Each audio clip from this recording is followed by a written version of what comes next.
سلامونه او مینه خویندورونو دا ژوند د خدای پاک له خوا موږ او تاسو ته ډېره ستره ډالۍ ده. داسې یو ډالۍ ده، داسې یو نعمت دی که دا ژوند ولرو د خدای پاک د بېشماره نعمتونو نه به خوندونه واخلو، او که دا ژوند ورسره صحت ونه لرو نو خدای پاک د ټولو نعمتونو نه به موږ او تاسې محرومه شو، او ورسره د ژوند مقصد چې هغه په نړۍ کې ښه ژوند کول دي، د ژوند نه خوند اخیستل دي. ژوند یعنې مور و پلار، خویندې وروڼه، بال بچ، خپل خپلوان، قام قبیل، خاوره، د دې ټولو نه خوند اخیستل. دا ټول چې دی د خدای پاک نعمت دی، او د دې نعمتونو ساتل په موږ او تاسې باندې داسې فرض دي لکه مونځ، روژه، زکات. هر څوک چې د دې نعمتونو ساتنه نه کوي او شکر یې نه ادا کوي، شکر ادا کول یې همدا دي چې باید د دې صحیح ساتنه وشي او د دې نه صحیح ګټه واخیستل شي.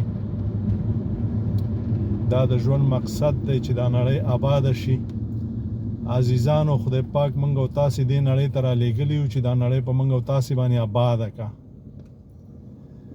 موږ او تاسې دلته خدمت وکړو، ځان ته، مور و پلار ته، خپلې کورنۍ ته، خپلو خپلوانو ته او ټولو انسانانو ته، او دې سره د خدای پاک ټول اوامر پوره کو، د خدای پاک حمد و ثنا بیان کو، د خدای پاک ټول اوامر په خپلو وختونو باندې پوره کو، خپل حق وپېژنو او د بل حق هم وپېژنو.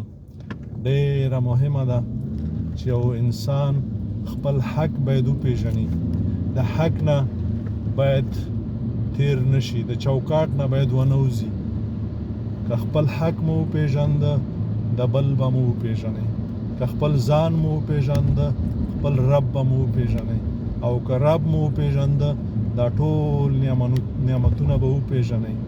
نو خدای پاک دې نړۍ ته موږ او تاسې رالیږلي یو چې خدای پاک راضي کړو، او د خدای پاک رضا په دې کې ده چې څه شي دپاره خدای پاک موږ او تاسې رالیږلي یو هغه کړنې باید موږ او تاسې ترسره کړو. نه چې دې نړۍ ته راغلو څه چې زما زړه غواړي، څه چې راته شیطان په زړه کې وسوسه اچوي، او څه چې زما غصه او قهر او غضب او منافقت دی هماغه زه کوم. انسانان چې دي خدای پاک دې نړۍ ته رالیږلي دي چې دلته آبادي وکړه، فساد ونه کړه. فساد څه شي ته وایي؟ وراني ته وایي. هر ورانی چې د کوره پیل شي، د مور و پلار سره، د خویندو وروڼو سره، د میرمنې سره، د بال بچ سره، د خپلو خپلوانو سره، دوی سره د چې فساد پیل کړه دا ورانی دی. دا نړۍ ورانول دي، دا خپلوي ورانول دي، دا کورنۍ ورانول دي، او څوک چې دا ورانوي دا فساد کوي، او څوک چې فساد کوي دا د خدای پاک دښمنان دي. عزیزانو، الله مو ښاد و آباد لره. موږ او تاسې ټول یو بل ته اړتیا لرو، یو بل ته ضرورت لرو، یو د بل د خدمت لپاره خدای پاک رالیږلي یو. هیڅ څوک پوره نه دي. خدای پاک چې څه غواړي هغه د موږ او تاسو نه پوره کول غواړي. خدای پاک ته چې څه خوښ دي هغې ته موږ او تاسې رالیږلي یو چې موږ او تاسو نه هغه کارونه وکاندي. او څوک چې د خدای پاک په ضد باندې کوي د خدای هیڅ نشي کولی. د مرګ نه وروسته خدای پاک بیا خدای ورته سزاګانې ایښي دي او هغه سزاګانې ورکوي. او څوک چې د خدای پاک دغه ماموریت سر ته ورسوي، یعنې څه شي دپاره یې رالیږلی، په دې کې خیانت ونه کړي، په دې کې فساد ونه کړي، په دې کې غصب ونه کړي، نو خدای پاک هلته ورته ډېر څه ایښي دي.